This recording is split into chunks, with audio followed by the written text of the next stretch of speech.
अच्छा जी, अस्सलाम वालेकुम। आज की क्लास में हम बेसिकली बहुत ही इम्पोर्टेंट टॉपिक है सर हमारे आज के कोर्स का, वो कवर करने जा रहे हैं। That is limited company. हम लिमिटेड कंपनी के बारे में A2 में पढ़ने जा रहे हैं।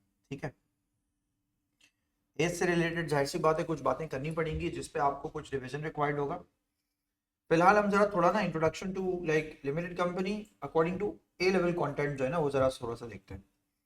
सबसे पहले तो सर मैं आपको एक बात बताऊं सर, लिमिटेड कंपनी एक इनकॉर्पोरेटेड बिजनेस होता है जिसको साल के आखिर में सर अपनी सारी अकाउंटिंग का जितना भी डाटा होता है उसको क्या कर देना होता है, उसको पब्लिश कर देना होता है। तो बेसिकली आपको इंटरनेशनल अकाउंटिंग के स्टैंडर्ड्स फॉलो करने होते हैं क्योंकि आप पब्लिश अकाउंटिंग की तरफ आप जा रहे हो। दो चीज़ें पब्लिश अकाउंट्स को सर रन कर रही होती हैं, गवर्न कर रही होती हैं। दो चीज़ों के बगैर आप पब्लिश अकाउंट्स नहीं क्रिएट करते। एक तो सर पूरी दुनिया का एक यूनिफाइड फॉर्मेट होना चाहिए जिसको सर हम बोलेंगे सर इंटरनेशनल अकाउंटिंग स्टैंडर्ड्स। आपके पास हैं कोर्स में, आप तकरीबन 8 से 9 स्टैंडर्ड्स पढ़ेंगे जो कि आपके कोर्स में 7 है मेरे ख्याल से, 8 नहीं है। और सर एक आपके पास दुनिया में इस चीज़ को रिपोर्ट करती है सर, उसका नाम होता है sir IFRS, international financial reporting standards. आप इन दोनों को जब फॉलो करते हैं तो इन दोनों को फॉलो करने पर सर आपकी फाइनेंशियल स्टेटमेंट्स पर सही से बनती है। एंड व्हेन आई से पब्लिश अकाउंट्स, पब्लिश अकाउंट्स का एक मतलब है सर, पब्लिश अकाउंट्स का मतलब है ये पब्लिक कर दिया जाता है on their websites to their shareholders, to their stakeholders. तो पहले तो मैं ये बोलूँ सर पब्लिश किसको किया जा रहा है, मैं यहाँ लिखता हूँ सर पब्लिश किया जा रहा है टू स्टेक होल्डर्स। अब वो स्टेक होल्डर्स में से कोई भी हो, वेबसाइट पे जाए, पिछले 2-3 सालों की फाइनेंशियल स्टेटमेंट किसी भी लिमिटेड कंपनी की जो कि पब्लिक लिमिटेड कंपनी, आराम से मिल जाएगी उसे। आप उसकी वेबसाइट में जाएं, अबाउट अस में जाएं, आप उसकी वेबसाइट में जाएं, बिजनेस में जाएं, नीचे क्लिक करेंगे आप तो उसमें आपको नजर आएगा financial year for 2021 to 22, 22 to 23 and 23 to 24, ये मिल जाएगा आपको वहाँ पे। अभी रिसेंटली 3 साल के आपको किसी भी पब्लिक लिमिटेड कंपनी के उसके अकाउंट जो हैं वो आपको उसकी वेबसाइट पे मिल जाएंगे। वो बनाए किसके लिए जाते हैं? स्टेक होल्डर्स के लिए। हाउ मेनी स्टेक होल्डर्स भी आर? मेजरली कितने होते हैं? चलो 3। हाँ वैसे 4 सही है, एएस में तो 4 ही बताए थे मैंने, लेकिन वैसे 3। 3 कौन? डायरेक्टर, गवर्नमेंट और सबसे इंपॉर्टेंट शेयर होल्डर। और अगर वैसे बात करें तो उसके एम्प्लॉइज। ये 4 लोग तो डायरेक्टली कनेक्टेड है ना, मतलब ये तो बिजनेस के साथ है। सर गवर्नमेंट कैसे कनेक्टेड है? गवर्नमेंट ने को टैक्स मिलना है, गवर्नमेंट ने इंफ्रास्ट्रक्चर प्रोवाइड करना है। गवर्नमेंट के तो मैक्रो लेवल के ऑब्जेक्टिव्स उनकी वजह से अचीव होते हैं। अगर गवर्नमेंट की बात की जाए तो गवर्नमेंट के पास अगर रेवेन्यू आएगा तो गवर्नमेंट खुद भी चलेगी, प्लस ये कि बिजनेस चलेगा तो एम्प्लॉयमेंट भी प्रोवाइड करेगा, प्रोडक्ट भी प्रोवाइड करेगा, तो इकोनॉमिक ऑब्जेक्टिव अचीव हो रहा है उससे। फिर सर एक और बात, ये पब्लिक अकाउंट्स सर आप किस लिहाज से कह रहे हैं? मैं कह रहा हूँ पब्लिक या पब्लिश अकाउंट्स, आप सर इसके फाइनेंशियल स्टेटमेंट्स या फाइनल अकाउंट्स को पब्लिश करने को कह रहे हैं। मैं कह रहा हूँ जो साल के आखिर में इनकम स्टेटमेंट बैलेंस शीट होगी, हम उसको सर मूव कर देंगे, फाइनल अकाउंट्स को मूव कर देंगे। यानी सर मैं कह रहा हूँ फाइनल अकाउंट्स का मतलब ये है कि आप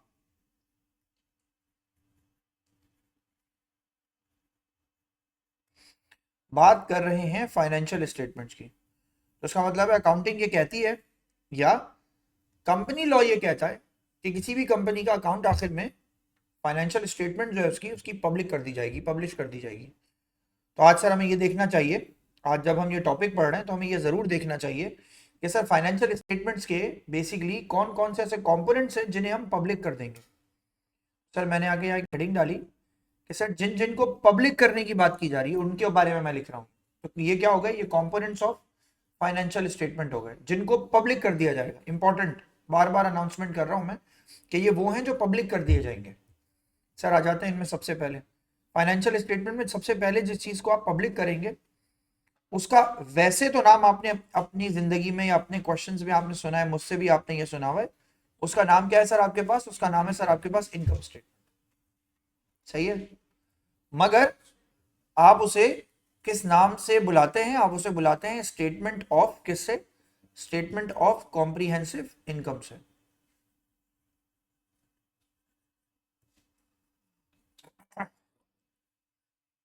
स्टेटमेंट ऑफ कॉम्प्रिहेंसिव इनकम से, ये भी इसका नाम है। इनकम स्टेटमेंट को ये बोलते हैं। नंबर 2, दूसरी चीज, सर आप किसी भी कंपनी की फाइनेंशियल स्टेटमेंट को देखेंगे तो उसमें आपको स्टेटमेंट ऑफ, आगे लिख रहा हूं सर मैं, statement of changes in equity मिलेगा। सही है। तीसरी चीज आपको सर उसमें स्टेटमेंट ऑफ क्या मिलेगा, दोबारा से बताइए। हाँ अब नहीं है सर, इसमें आपको मिलेगा sir statement of financial cash flows. Statement of financial cash flows. फिर सर आपके पास फोर्थ आएगा, फोर्थ में लिखेंगे आप आगे statement of financial position.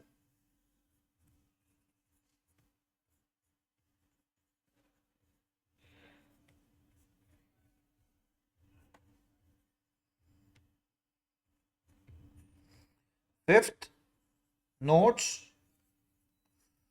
To the final accounts. फिर आपके पास एक चीज आएगी जिसमें आप लिखेंगे सर ये आपके लिए notes to the final accounts हो गए।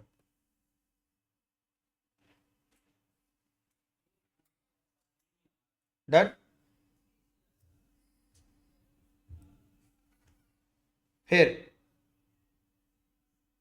एरो बनाइए। इसके अलावा भी दो चीजें जो आप लिखेंगे सर, पहली चीज क्या होगी, इसके बाद आएगा आपके पास डायरेक्टर्स रिपोर्ट, ये भी पब्लिक की जाएगी। और दूसरी चीज सर, सबसे इंपॉर्टेंट चीज जो कि पब्लिक की जाएगी वो आएगी sir auditors report. Auditors report, ये दोनों चीजें भी कंपनी अकाउंट्स में पब्लिश कर दी जाएंगी। These are known as statutory documentation of a financial statement, requirement of a financial statement, ये सब चाहिए हमें। अच्छा अब मैं जरा आपको याद कराना शुरू करूं, ये आपने एएस में कवर किया, सही है ना। Statement of changes in equity भी सर आपने कहां कवर किया, एएस में। स्टेटमेंट ऑफ फाइनेंशियल पोजीशन भी आपने कहां कवर कर दिया सर, एएस में। A2 में आप क्या कवर करने जा रहे हैं sir, statement of cash flows और notes to the final accounts. Notes to the final accounts is just a commentary to the financial statement. उसको कराता वराता कोई भी नहीं है, कमेंट्री होती है बेसिकली, बस जो आप लिखते हैं ना, एक्सप्लेन करेंगे आप किसी सिचुएशन को, उसको कहते हैं सर। इसका कोई क्वेश्चन नहीं बनाएगा, हालांकि notes to the final accounts की एक पूरी कहानी है जो कि आप लिख सकते हैं आपके कोर्स में। जब इसका मतलब है A2 में जो मेजर एरिया है सर फाइनेंशियल स्टेटमेंट से रिलेटेड, लिमिटेड कंपनी से रिलेटेड, वो आपके पास क्या है सर, वो है आपके पास statement of financial cash flows. अच्छा अब अगर मैं आपसे एक सवाल पूछूं सर, किसी भी दुनिया के बिजनेस के लिए ज्यादा इंपॉर्टेंट क्या होता है, कैश या प्रॉफिट, क्या चीज इंपॉर्टेंट होती है, कैश इंपॉर्टेंट होता है सर। अगर किसी भी दुनिया के बिजनेस के लिए कैश इंपॉर्टेंट होता है तो इसका मतलब है सर उसकी कोई स्टेटमेंट जरूर बननी चाहिए जिससे हम ये डिसाइड कर सकें कि मतलब बिजनेस को लाइक क्यों कैश की रिक्वायरमेंट है, बिजनेस अपना पैसा कहाँ लगा रहा है, कहाँ से जनरेट कर रहा है और कहाँ लेके जा रहा है। आ रही है बात समझ में कि स्टेटमेंट होनी चाहिए। फिर एक और बात शुरू में ही आपको मैं बता रहा हूँ सर, कैश फ्लो स्टेटमेंट, इसके आगे जो एरो बना वहां लिख लीजिएगा सर। कैश फ्लो जो स्टेटमेंट होती है ना सर वो किसी एक्चुअल डाटा के ऊपर बनी हुई होती है। मैंने यहाँ लिखा सर वो एक्चुअल डाटा पे होती है, रियल पे होती है। कैश बजट जो था ना वो एस्टिमेटेड था, कैश बजट आपने एस्टिमेशन की बेसिस पे बनाया हुआ है। लेकिन ये आप बनाते हैं प्योरली किसके लिए, ये आप बनाते हैं सर प्योरली एक्चुअल डाटा के ऊपर। उसका मतलब है ये जो डाटा है, जो रियल डाटा है, उसके ऊपर आपने काम किया हुआ है। या रेंट पे भी बनेगा और प्लस ये कि आपके एक्चुअल दो बैलेंस शीट के दरमियान बनेगा।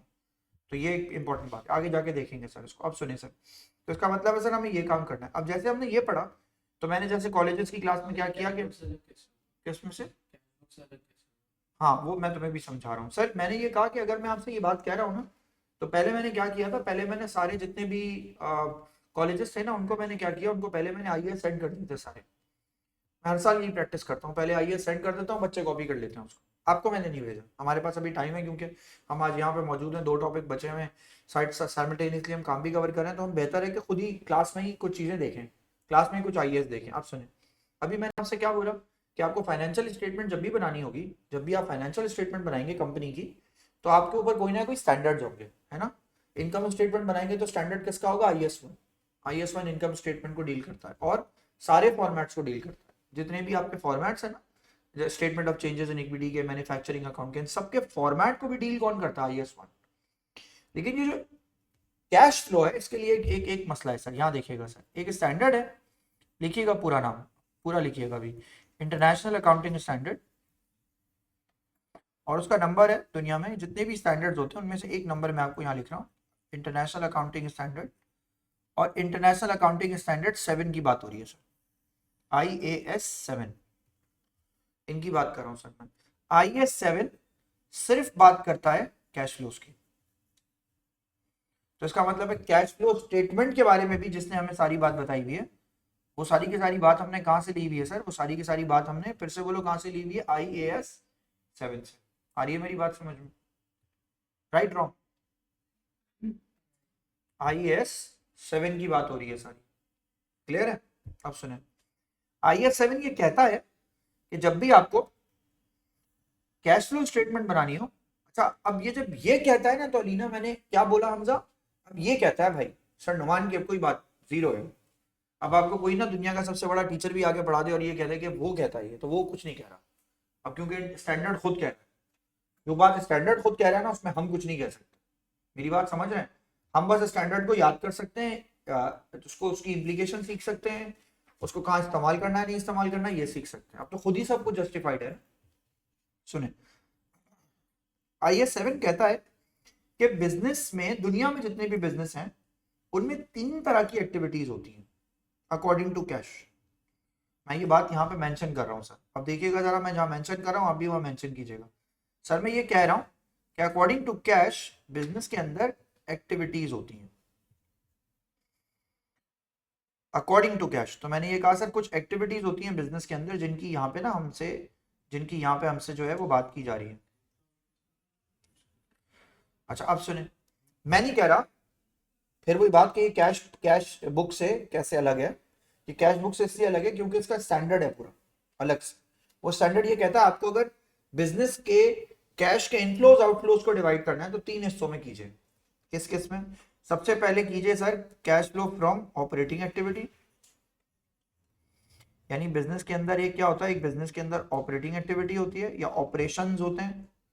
दूसरी चीज में अगर आपको इसको डिवाइड करना है तो आप इसको डिवाइड करें इन्वेस्टिंग एक्टिविटी के अंदर।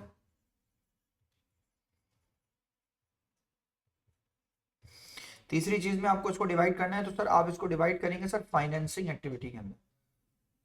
कोई पूछे सर ये आपके सर ने आपको डिवाइड करा, आप उसको जवाब देंगे बाकायदा, आप बोलेंगे no it has been defined by standard.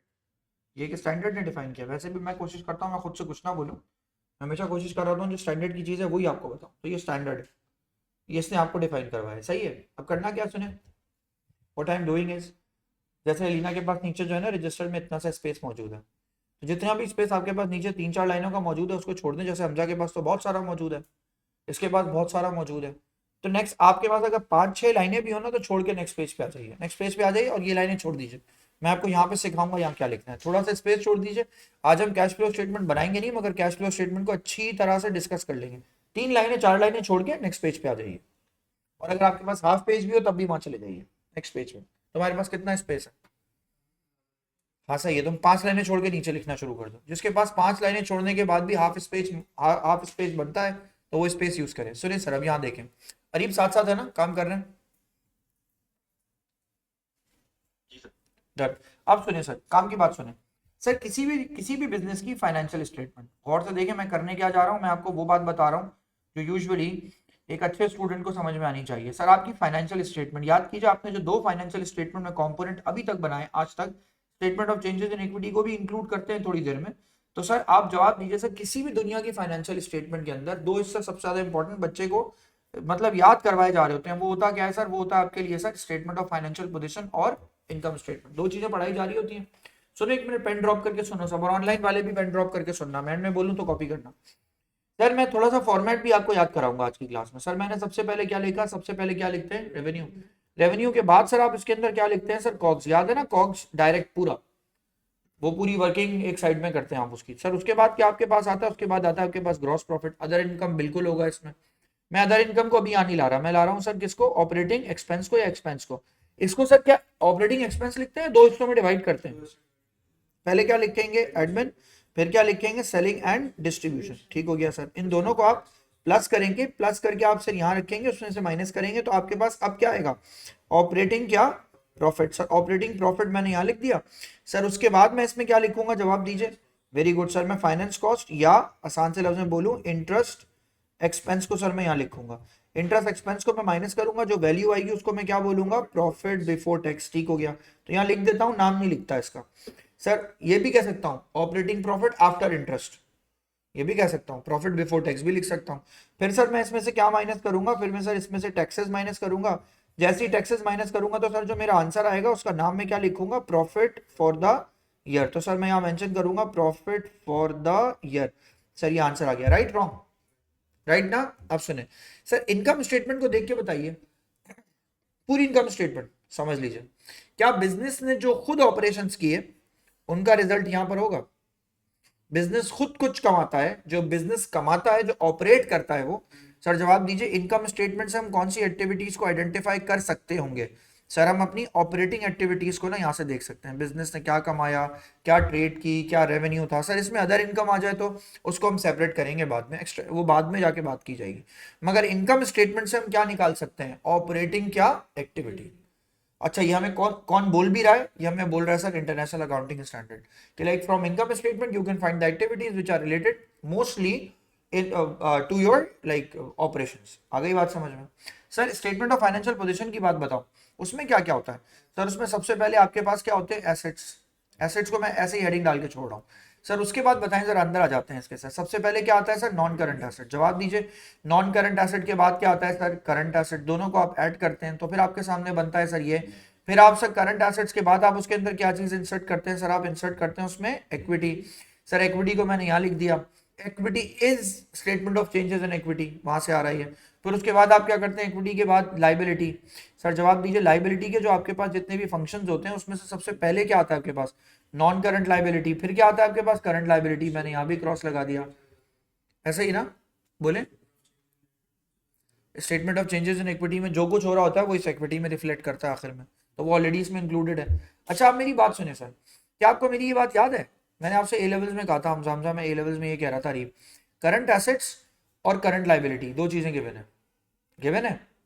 Sir क्या इन दोनों को अगर मैं आपस में माइनस कर दूं तो क्या मैं ये कह सकता हूँ current assets minus current liability equals to क्या चीज होता है, current assets minus current liability equals to क्या बनाते हैं सर आप, वर्किंग कैपिटल। सर जवाब दीजिए, वर्किंग कैपिटल का काम क्या होता है, लॉन्ग रन में काम करना या day to day expenses. Sir तो इसका मतलब है सर वर्किंग कैपिटल से भी आप क्या चलाते हैं, ऑपरेशंस। तो करंट लाइबिलिटी में भी आप इससे क्या चलाते हैं सर, आप इससे यहाँ पे क्या चलाते हैं सर, इसके अंदर ऑपरेशंस, राइट। तीन जगह से ऑपरेशंस आ गए अब तो, इनकम स्टेटमेंट में ऑपरेशंस है, करंट एसेट्स में क्या है, ऑपरेशंस, करंट लाइबिलिटी से भी आप क्या चलाते हैं, ऑपरेशंस। क्या बचा, इन तीनों को हटा दें, क्या बचा, नॉन करंट एसेट, फिर क्या बचा, नॉन करंट लाइबिलिटी, और फिर क्या बचा, इक्विटी। तीन चीजें बच गई। सर जवाब दें, आपके पास पैसा हो तो आप कहां लगाएंगे, कहां पे, उस प्रोजेक्ट को उनके बिजनेस में, बिजनेस में भी किस चीज में लगाएंगे, एसेट्स में, एसेट्स में लगाएंगे ना। आपके पास पैसा हो, मैं आपके नहीं, आपके आपसे मेरा मतलब बिजनेस के पैसे की बात कर रहा हूँ। आपके पास तो 14 करोड़ हो तो आप लैंड क्रूजर खरीद लेंगे, मुझे तो ये लगता है।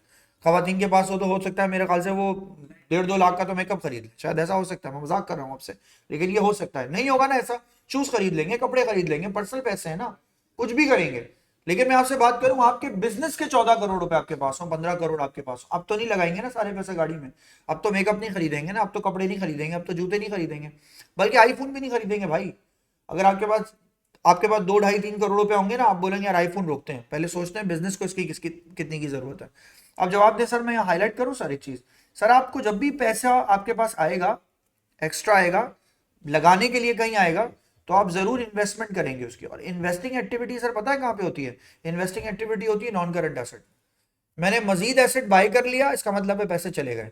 मैंने पुराना आइडल एसेट बेच दिया, इसका मतलब है पैसे आ गए। आ रही है बात समझ में। तो सर आप पैसे चले गए आ गए, तो ये आपने अब बोला। बेटा फाइनेंशियल स्टेटमेंट किस चीज पे बनाई गई होती है, अक्रूवल बेसिस ऑफ अकाउंटिंग पर बनाई गई होती है ना। सर हम कैश फ्लो स्टेटमेंट में उस अक्रूवल बेसिस ऑफ अकाउंटिंग को कन्वर्ट कर देते हैं वापस किस पे, कैश बेसिस ऑफ अकाउंटिंग पे। आई बात समझ में। सर ये काम है कैश फ्लो स्टेटमेंट का, कमाल का काम है कैश फ्लो का। और मैजिक है।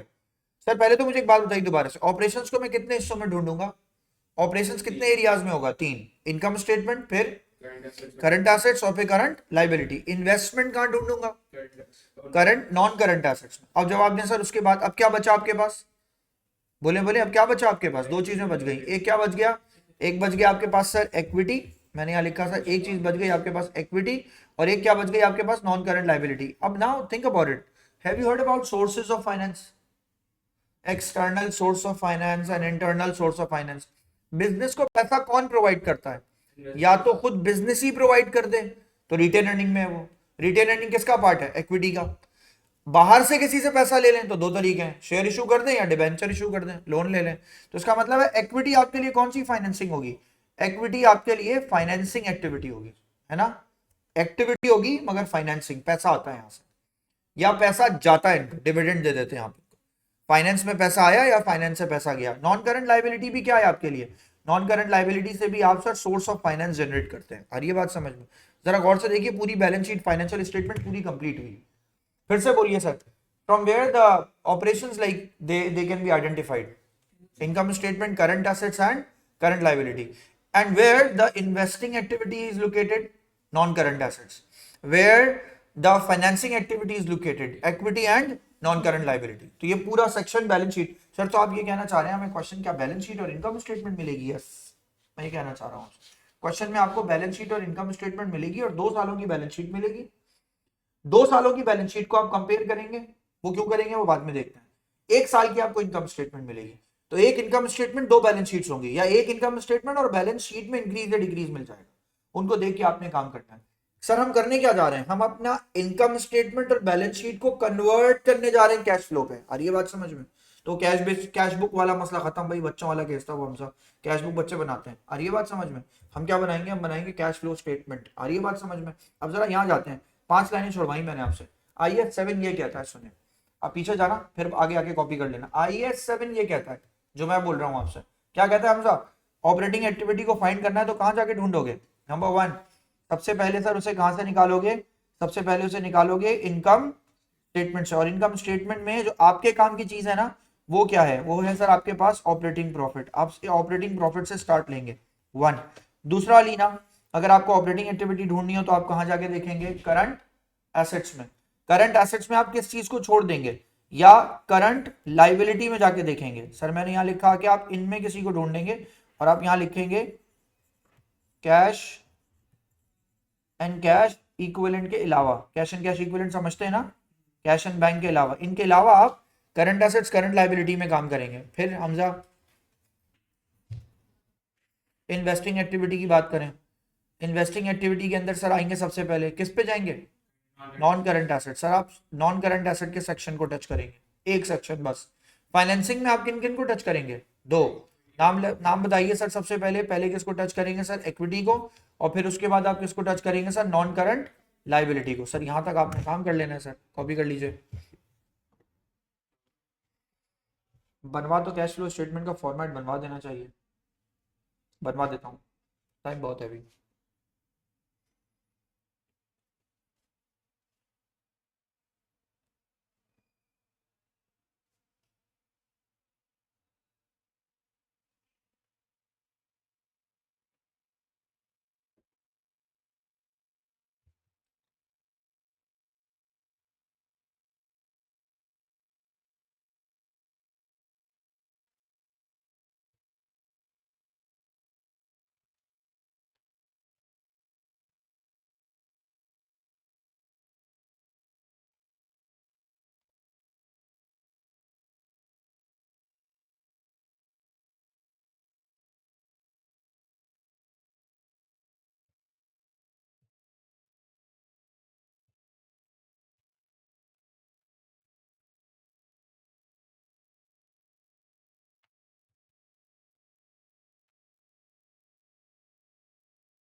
फॉर्मेट बनवाऊंगा ना तो फिर मेरे पास क्वेश्चन कराने का आपके पास कोई वो नहीं होगा।